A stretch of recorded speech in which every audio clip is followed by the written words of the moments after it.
Now listen to this. This is mind-boggling. This is just too much. This hadith is too much. As in, it's so powerful. If you were to reflect on it, you should, maybe faint. When Allah loves a slave, He calls on Jibreel. Who's Jibreel? You know who Jibreel is? The greatest of the malaika, as far as Ahl Sunnah wal Jama'ah. The one whom when the Prophet ﷺ saw, he fainted alayhi salatu wasalam, because of his wings had covered the horizon. Jibreel, the angel who's responsible for the most virtuous thing, which is conveying the revelation from Allah to the messengers of Allah. Jibreel, and what do you know about Jibreel? Allah said, whoever is adu, whoever is an enemy to Jibreel, then Allah is the enemy to the disbelievers. Allah defended Jibreel in the Quran. Jibreel, the one who took the Prophet ﷺ in Al-Isra al-Mi'raj, in the ascension to the heavens. Jibreel, the malak, which we don't know what to say about, because of his honor and his virtue in the sight of Allah. Allah will call on him to share with him the love which He has for you. Allah doesn't need to do this. He could not do this, but Allah likes to do this, so He does it. He says, I love Fulan. Now I want you to think that Fulan is you.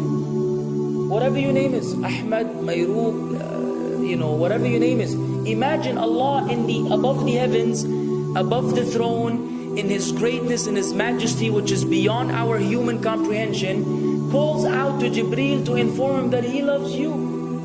And then only that, فَأَحِبَّهُ, then He commands Jibreel to love you also. So Jibreel now loves you. Allah and Jibreel love you. But it doesn't end there. Jibreel then will call upon the inhabitants of the sama. Who are they? All the malaika. How many? We can't even count. Trillions and trillions of malaika which Allah created beyond our, again, human comprehension. All of them are commanded simultaneously to love you. First Jibreel says, Allah loves Fulan, so now you have to love him. Then all of the angels in the heavens love you. Then Allah will place acceptance for you on earth. So people will love you. Not everyone. You may be saying, why do I have enemies? People who love the Sunnah will love you. The people who love Allah and His Messenger will love you. The people who are upon the correct aqeedah and methodology will love you. Other people may hate you because of a problem in them, not because of a problem in you. Because you may say, well, this fasiq, this evil, disobedient person doesn't love me. Don't expect him to love you. He loves people like himself. Who will love you? Righteous people. Righteous people. They don't know why. They don't even know why. You've never even given them $1 or a rial or a pound. You've never done anything for them. Maybe you scream at them. Maybe you do other things. It's Allah. Why? Because Allah had loved you first, then Jibreel had loved you first, then the malaika loved you afterwards, then Allah put acceptance for you on earth, so people have no choice but to love you. We ask Allah to make us among them. Now what better than that? What else do you want? What else do you want? What? If you're a person whom Allah loves, in every movement you go, you do, you pray, you sleep, whatever you do, you are among those whom Allah loves and Jibreel loves and the angel loves. What else do you want, ya akhi? You're guaranteed success in this life and in the life to come. Guaranteed. No way Allah will punish you. No way. No way Allah will punish someone whom He loves. But the hadith doesn't stop. The hadith has a very saddening continuation, which we should seek refuge with Allah from. وَإِذَا أَبْغَضَ عَبْدًا, and if Allah hates a slave, He also calls on Jibreel. And He informs Jibreel that He hates this person. So He will command Jibreel to hate this person. Then Jibreel will tell the angels to hate this person. Then Allah will put hatred for him on earth. La ilaha illallah. Imagine you walking upon the planet, the face of the earth which Allah created, while Allah hates you, and the angels hate you, and Jibreel hate you, and the righteous people hate you. What a sad state for a human being. And ikhwan, we could be one of those as well. If you are prideful, arrogant, you are qualified for this hatred, because Allah does not love kulla mutakabbirin jabbar. Allah does not love the arrogant, the prideful. If you go against the sunnah, then Allah does not love those who go against the sunnah. If you don't observe taqwa, and you don't observe ihsan, and you don't observe tawbah and tatahur, then again we are disqualified. If you, many things which we can mention, many things which will bring about Allah's hatred and deprive us of Allah's love. It's a very sensitive situation, meaning right now, you have to be one of these two. Either Allah loves you or He doesn't. But there's always good news even for those people whom we can be amongst. It's not too late because you're alive. It's not too late because it's Ramadan. It's not too late because you're breathing. Even if you led a life of someone who had attained Allah's hatred, if you were to return to Allah, then Allah will love you and be happier. He will be so happy with your tawbah than a man who lost his mount in the desert. Upon it was his food and his drink, and then he waited under a tree for death.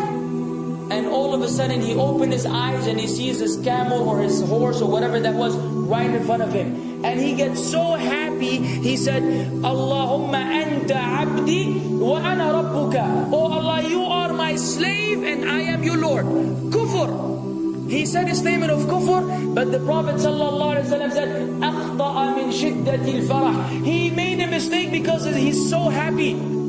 You know when you're so happy that you may say things against what you want to say? When you're so happy that you just, you say words that mean nothing to anyone, Allah is happier when you return to Him than that person. What else do we want? For how long are we going to stay away from Allah? For how long are we going to lead the life of the heedless?